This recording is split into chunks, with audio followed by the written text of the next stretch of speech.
beyond the outer colonies of Earth, where stars looked cold and distant, a massive ship moved silently through deep space. The ship was called Odyssey 1, the most advanced exploration vessel humanity had ever built. Its mission was simple.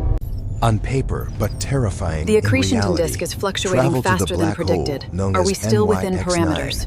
and discover why every mission sent there had disappeared forever. Inside the command deck, Captain Elias Ward stood quietly near the main window. It found us. Staring Don't at let the it in. endless darkness It's already ahead, here. And Run! YX9 was still weeks away. Yet everyone on the ship could already feel its 25, presence. 23. The black hole was That's different impossible. from anything We haven't even made the humanity jump had ever yet. discovered. It did not behave normally. Ships Status lost report. communication. What was near that? it. Probes vanished without explanation.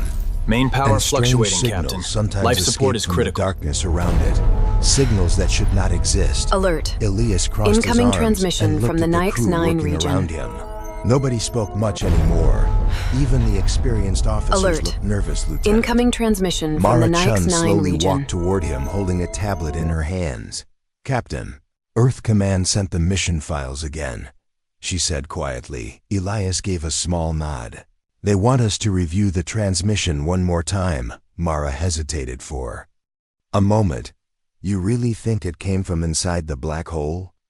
Elias looked back toward the dark stars outside.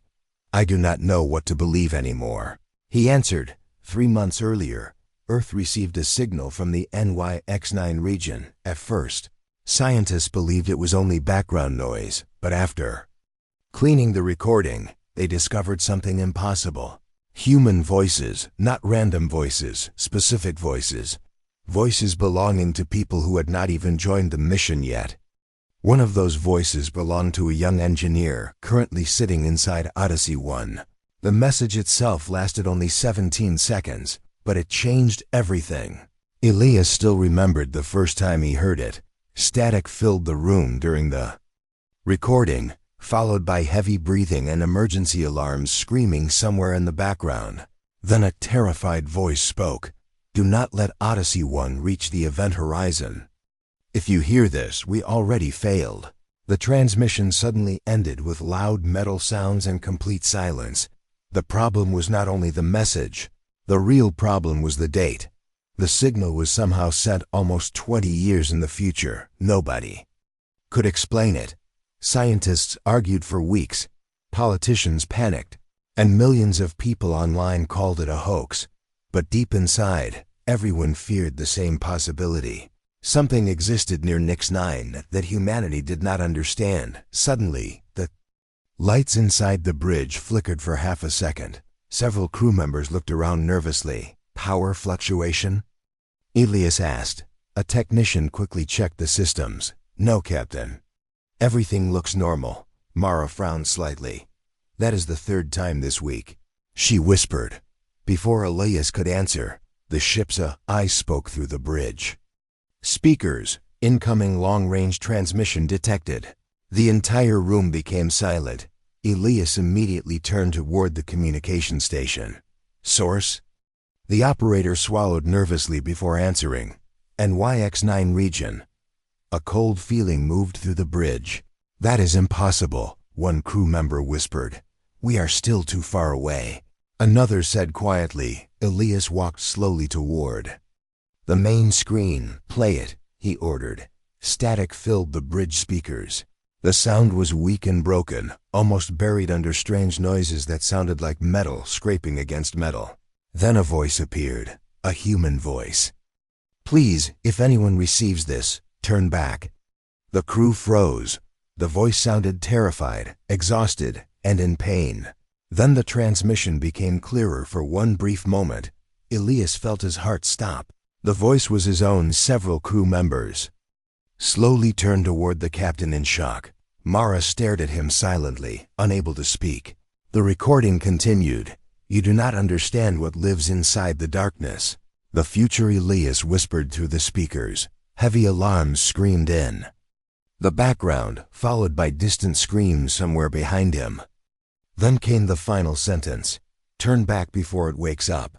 The transmission suddenly ended. Complete silence filled the bridge. Nobody moved, nobody even breathed. Elias stood frozen while the crew stared at him with fear in their eyes. Finally, Mara broke the silence. "Captain," she whispered carefully, but before she could continue, every screen on the bridge suddenly turned black.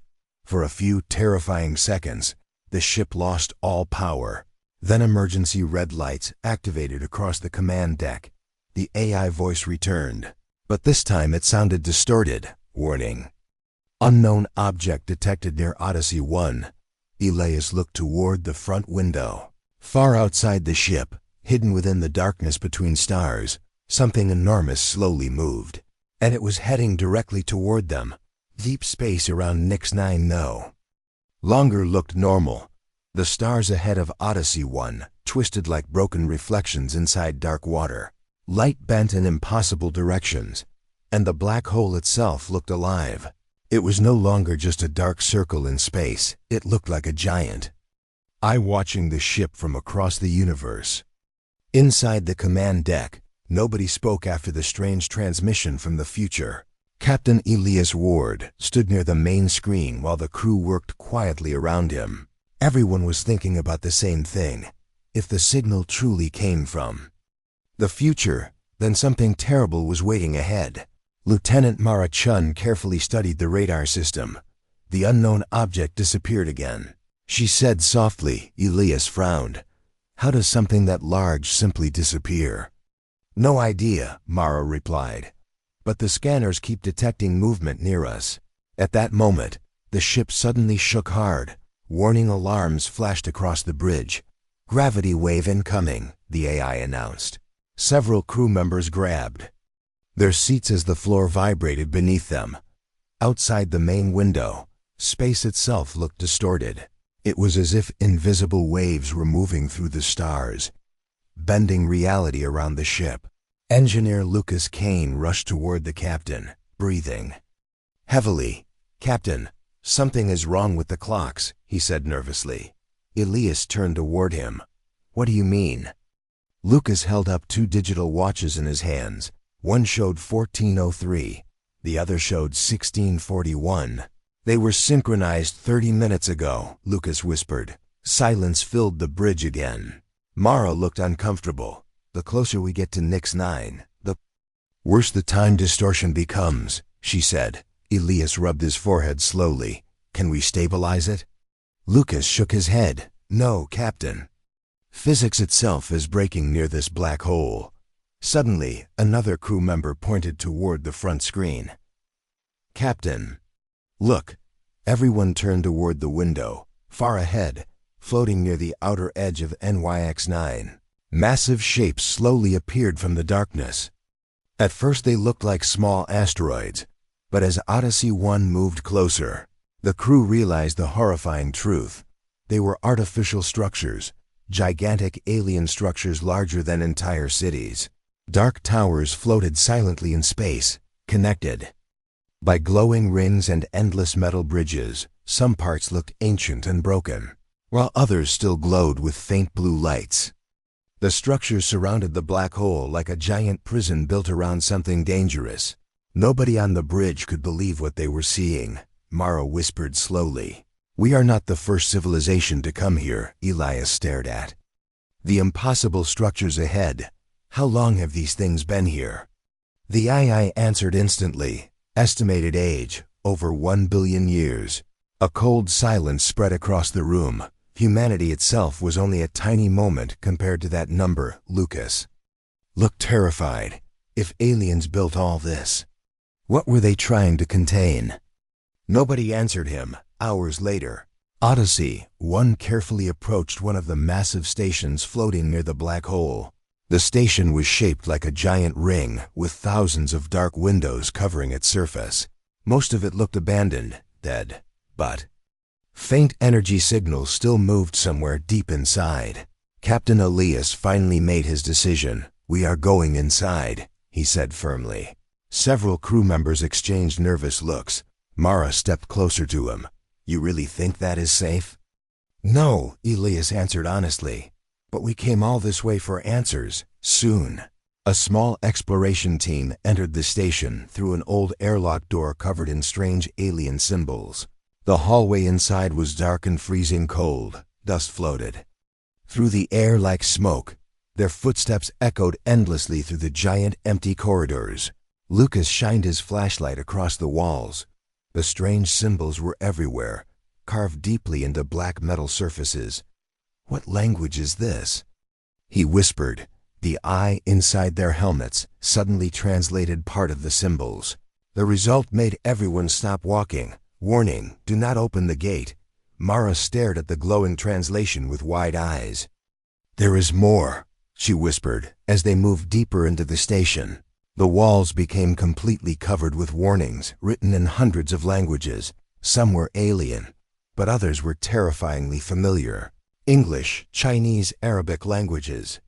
From Earth, Lucas stepped backward slowly, fear growing in his face. "That is impossible," he whispered. "How can human languages exist inside a billion-year-old alien station?" Nobody had an answer. Suddenly, the lights inside the hallway flickered once, then again. Then every light inside the station turned on at the same time. A loud mechanical sound echoed through the darkness ahead. The crew instantly raised their weapons. Mara looked at the motion scanner in her hand. Her face lost all color. "Captain," she whispered shakily. "What is it?" Elias asked. She slowly looked up from the scanner. "There is something moving inside the station." Lucas swallowed nervously. "How many?" Mara's hands trembled slightly as she answered. "Only." The footsteps inside the alien station suddenly stopped. Complete silence filled the dark hallway. Captain Elias Ward tightened his grip on his weapon while the rest of the team stood frozen. Listening carefully, nobody breathed, nobody moved. "Lieutenant." Mara Chun slowly looked at the motion scanner again. Still nothing. No life signs, no heat source. Nothing at all. But everyone had heard the footsteps clearly. Lucas Kane wiped sweat from his forehead nervously. "We should leave," he whispered. "This place is wrong." Before Elias could answer, the lights around them suddenly shut off again. Darkness swallowed the hallway completely. For a few terrifying seconds, the only sound was the heavy breathing inside their helmets. Then strange whispers slowly echoed through the station. At first the voices sounded distant and unclear, but after a moment, Elias realized something horrifying. The whispers sounded exactly like members of his own crew. Some voices cried for help, others screamed in fear. One voice kept repeating the same sentence again and again. "It sees us. It sees us." Mara quickly turned on her flashlight, shining it toward the endless corridor ahead. The beam revealed hundreds of strange black marks covering the walls now, marks that had not been there before. Lucas stared at them in shock. They were not there. "A second ago," he whispered. The marks looked almost like giant handprints dragged across the metal surface, as if something enormous had crawled through the station long ago. Suddenly, the ship's AI spoke inside their helmets. "Warning. Unstable temporal activity detected." Elias frowned. "What does that mean?" The AI answered immediately. "Time distortion increasing rapidly." The hallway around them suddenly flickered for one brief second. Elias no longer saw his crew standing beside him. Instead, the corridor appeared destroyed and covered in fire, dead. Bodies floated through the air. Blood covered the walls. Then the vision vanished instantly. The normal hallway returned. Elias stepped backward in shock. Mara looked at him carefully. "You saw something too, didn't you?" she whispered. Elias slowly nodded. Before anyone could speak again, Lucas suddenly pointed deeper into the darkness. "There is someone there," he said fearfully. A human figure stood at the far end of the corridor, hidden partially in the shadows. Person wore an old Earth spacesuit damaged by burns and deep scratches. The figure did not move. It simply stood there silently watching them. Elias raised his flashlight toward it. Then his blood ran cold. The suit carried the logo of Ares 7, a ship lost near Nix 9 over 30 years ago. "That mission disappeared before I was even born," Mara whispered. The figure suddenly began walking slowly toward them. Its movements looked unnatural and weak. Lucas aimed his weapon nervously. "Stay back," he shouted. But the figure kept walking closer. When the flashlight finally revealed its face, Mara nearly screamed. The man looked old, pale, and terrified. His skin was covered with deep cracks like broken stone, but Elias recognized him immediately. From old mission records, Commander Daniel Voss, captain of the lost Erie 7 mission. "That is impossible," Lucas whispered. "He died decades ago." Commander Voss stopped only a few feet away from them. His eyes looked exhausted and empty. Then he spoke in a weak, broken voice. "You should not have come here." Elias stepped forward carefully. "What happened to your crew?" Voss stared at him silently for several seconds before answering. "It does not let anyone leave." Mara frowned. "What does not?" Before Voss could answer, the station suddenly shook violently. The walls around them trembled while distant metal screams echoed through the structure. Then something even stranger happened. Commander Voss rapidly began aging in front of them. His hair turned white within seconds. Wrinkles spread across his face. His body weakened as though decades were passing instantly. Lucas backed away in horror. What is happening to him? Voss looked directly at Elias one final time. Fear filled his fading eyes. "The black hole is alive," he whispered. Then his body collapsed to the floor like dry dust. Gone forever. The entire team stood frozen in shock. Nobody understood what they had just witnessed. Suddenly, emergency alarms exploded inside their helmets. "Captain!" Mara shouted. "We are receiving a transmission from Odyssey 1. Elias activated the communication link immediately. "This is Elias' report." The voice of the ship's AI answered quickly, but something sounded wrong. "Captain, you must return immediately." "Why?" Elias demanded. A few seconds of silence followed. Then the AI spoke again. "I have unlocked restricted mission files hidden by Earth Command." Elias felt cold fear growing inside him. "What files?" The AI answered with emotionless calm. "Odyssey 1 was not humanity's first mission to NYX-9. Silence filled the corridor. Mara stared at Elias in disbelief. Lucas looked completely confused. "That cannot be true," he said. The AI continued. "There were previous classified missions sent to NYX-9 over the last 80 years. Elias clenched his fists tightly. "How many?" The AI paused for one long second, then answered quietly. 36 missions. Lucas nearly lost his balance. 36? He whispered. "What happened to them?" The AI's next answer sent fear through every member of the team. None returned. Then suddenly, all communication with Odyssey 1 was cut off. The lights inside the alien station died once more, and deep within the darkness ahead, something enormous slowly opened its eyes. Darkness filled the alien station once again.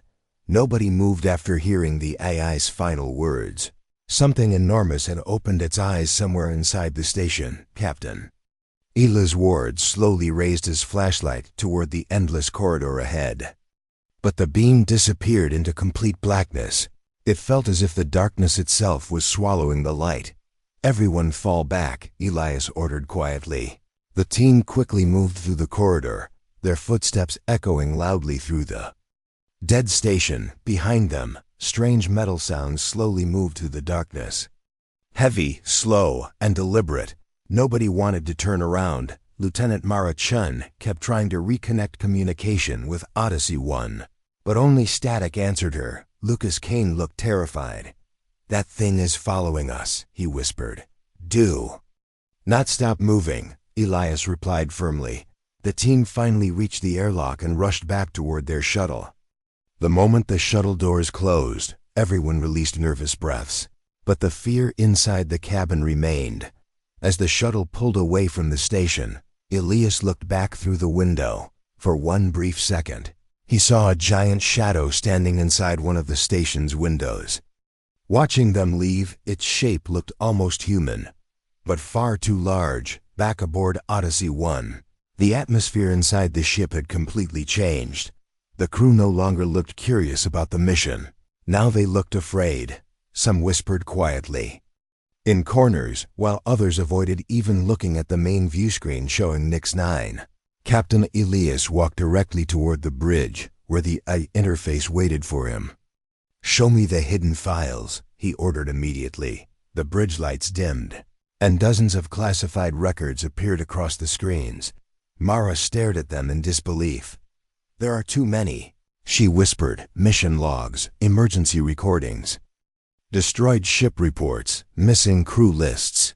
80 years of secrets hidden from humanity." Earth Command had been secretly sending ships to Nix-9 for decades. Every single mission disappeared. Elias opened the first classified report. The screen showed an old exploration vessel drifting near the black hole, badly damaged and frozen in space.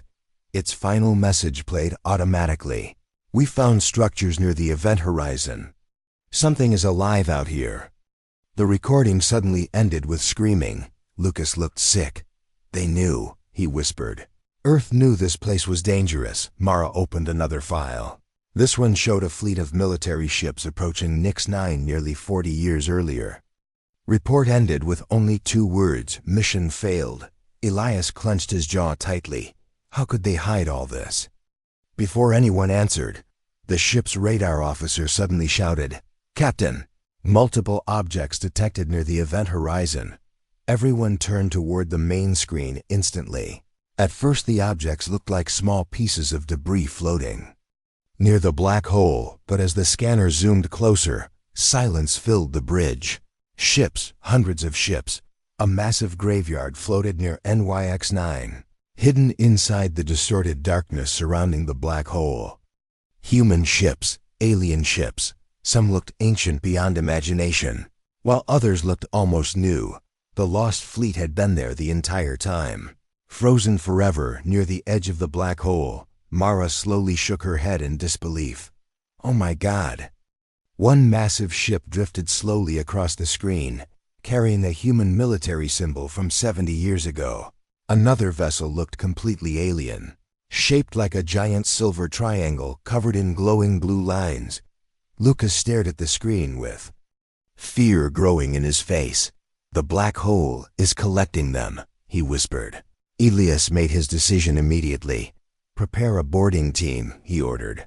Mara looked shocked. "You want to board one of those ships?" "We need answers," Elias replied. Hours later, a small team approached one of the drifting human vessels near the event horizon. The ship's name slowly became visible through layers of frozen ice. ISS Horizon, one of the first missing missions sent to Nix-9 over 60 years ago. The airlock door opened with a loud metallic groan. The inside of the ship looked frozen in time. Everything remained exactly where the crew had left it decades earlier. Coffee cups floated through the air. Tools drifted silently near the ceiling. Emergency. Lights still flashed weakly red across the corridors. Lucas carefully moved deeper inside while scanning the ship. Silence filled the frozen bridge of the ISS horizon. Nobody could speak after hearing the final message from the future Captain Elias. "If you are hearing this, Earth is already gone." The words echoed inside everyone's mind like a nightmare that refused to end. Lieutenant Mara Chun slowly looked toward Elias. "What did he mean?" she whispered. Elias stared at the dark screens around him, trying to stay calm. "I do not know," he answered quietly, but deep inside, fear was growing rapidly. Before anyone could continue speaking, the entire abandoned ship suddenly shook violently. Warning alarms exploded through the corridors. Lucas grabbed the nearest control panel. "Captain, the gravity around the black hole is increasing," he shouted.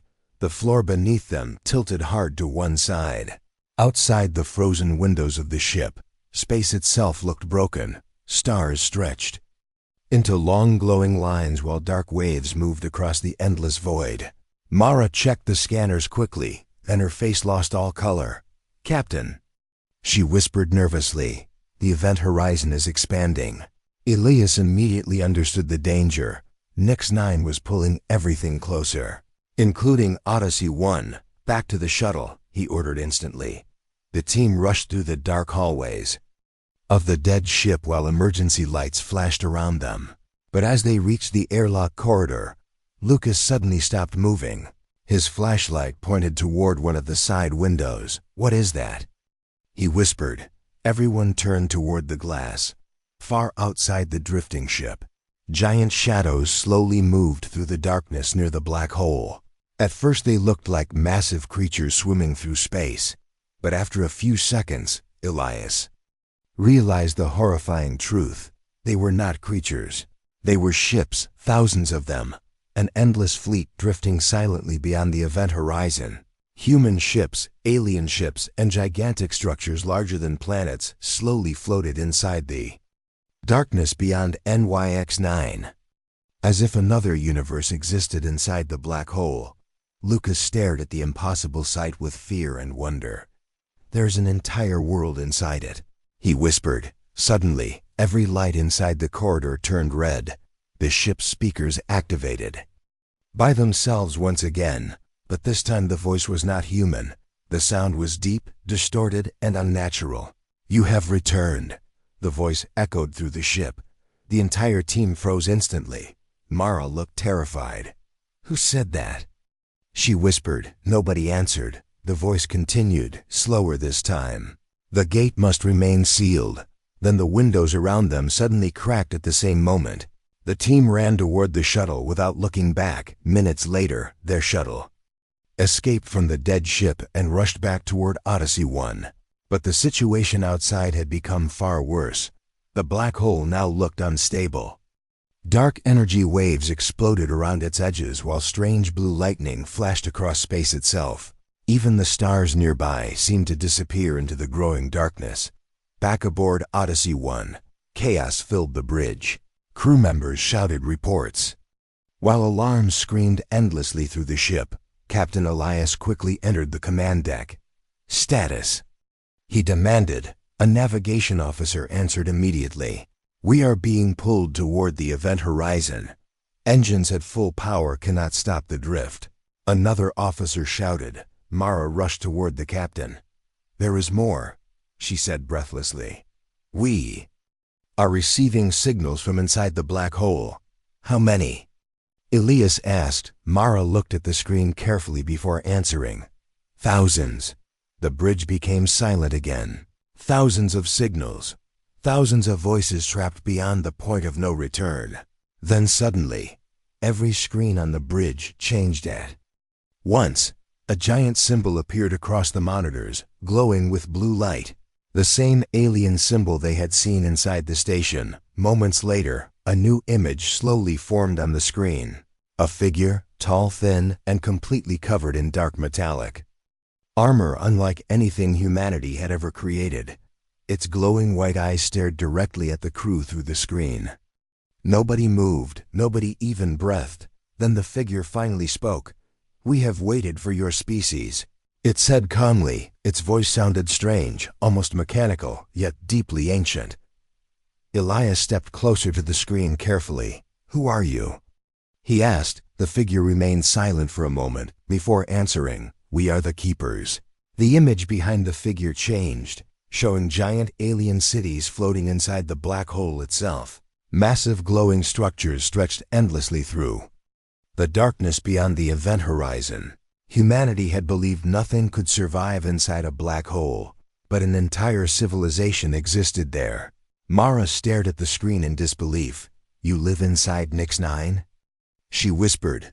The Keeper nodded slowly. "This place is not a destroyer," it answered. "It is a prison." Fear spread across the bridge instantly. Elias frowned deeply. "A prison for what?" For the first time, the alien figure looked afraid. Its glowing eyes dimmed slightly before it answered. "For something older than the universe, you know." Silence filled the bridge once more. Then the Keeper spoke again. "Your species awakened it." Lucas stepped forward nervously. "What are you talking about?" The alien raised one long metallic hand toward the darkness behind it. "For centuries, your probes, signals, and experiments weakened the barrier," it said. "Now the prison is breaking." Suddenly, the entire ship shook violently. The lights exploded across the bridge, sending sparks into the air. Outside the main window, Something massive slowly moved deep within the darkness of NYX-9. Something so enormous that even the giant alien cities looked tiny beside it. The Keeper looked toward the darkness behind him, and for the first time, true fear entered his voice. It is waking up. The entire bridge of Odyssey 1 fell into a heavy silence after the Keeper's final words. It is waking up. No one moved for several seconds. Even the alarms, which had been screaming nonstop, seemed to lower their sound as if something larger was taking control of reality itself. Captain. Elias Ward stared at the alien figure on the screen. What is waking up?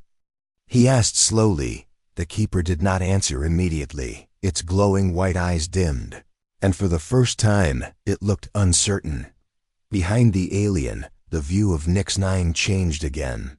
The black hole was no longer just a spinning void. It looked like a torn wound in space, leaking strange light from inside. We do not have a name for it in your language, the Keeper finally said.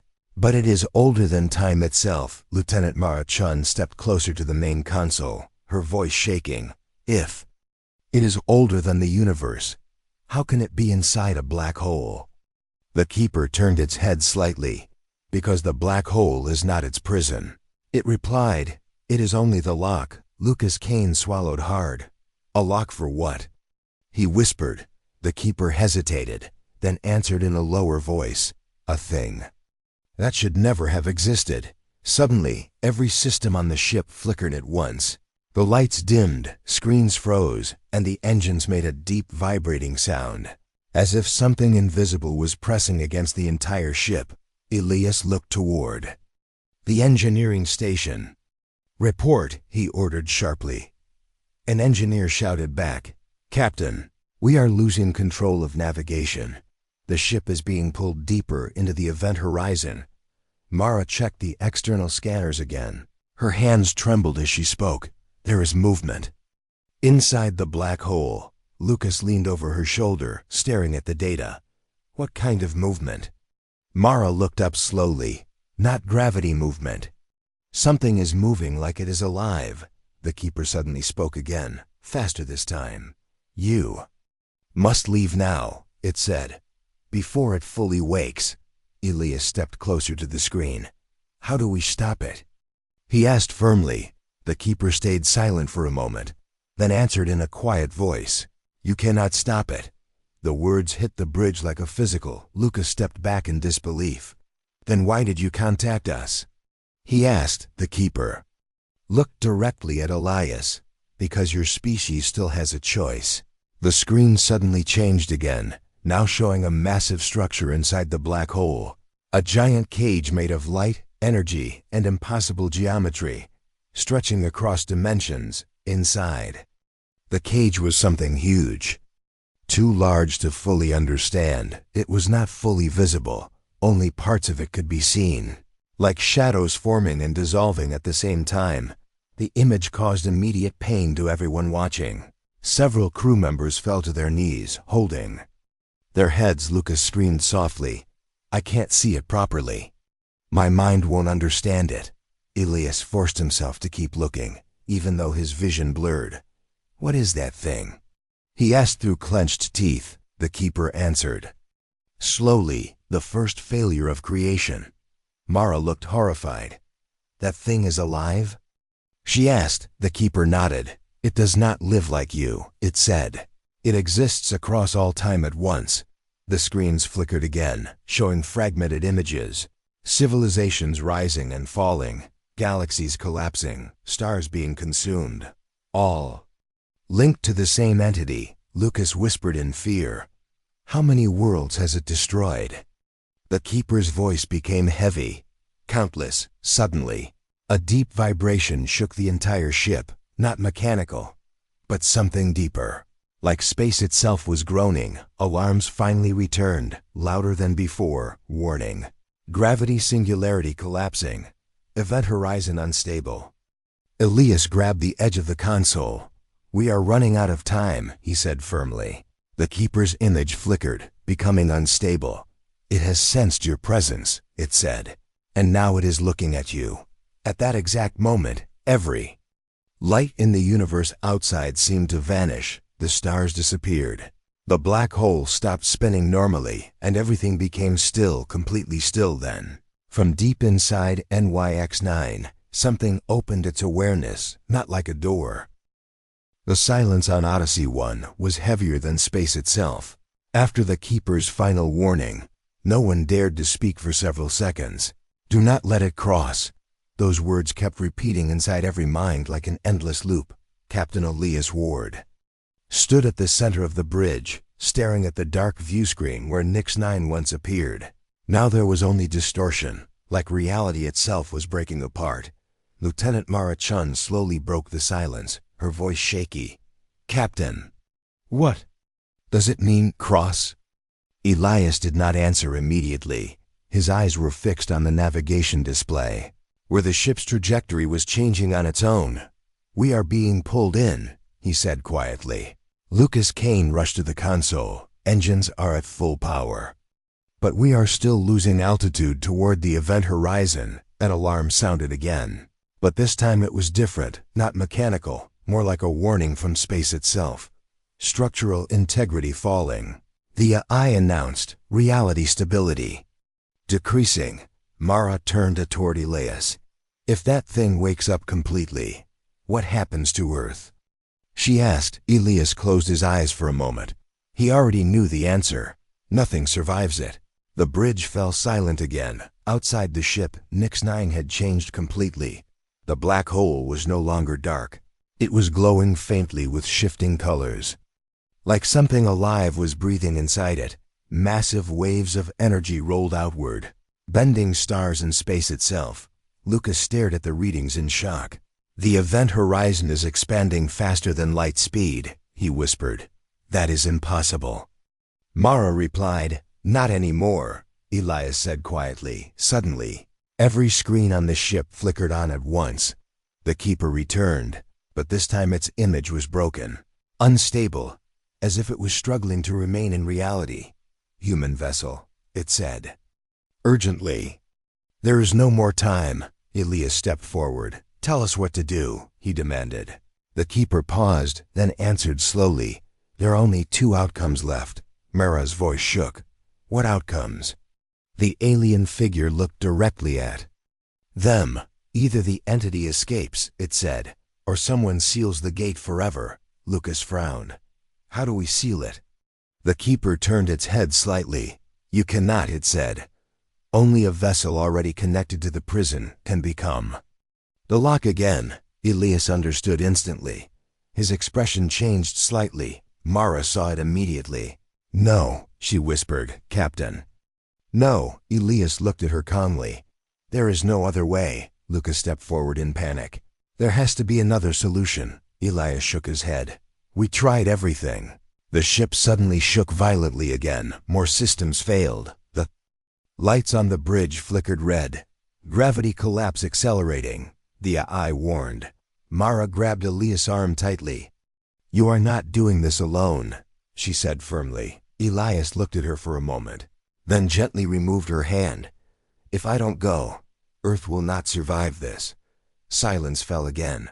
Lucas looked down, struggling to accept it. "What exactly are you going to do?" he asked quietly. Elias turned toward the main display. The black hole was now only a few kilometers away in relative distortion. So close it felt like it was inside the ship itself. "I am going inside," he said. "To become part of the lock." Mara shook her head. "That thing will destroy your mind," she said. Elias replied calmly. "It already started when we entered this system." He walked toward the emergency shuttle bay. The crew followed him without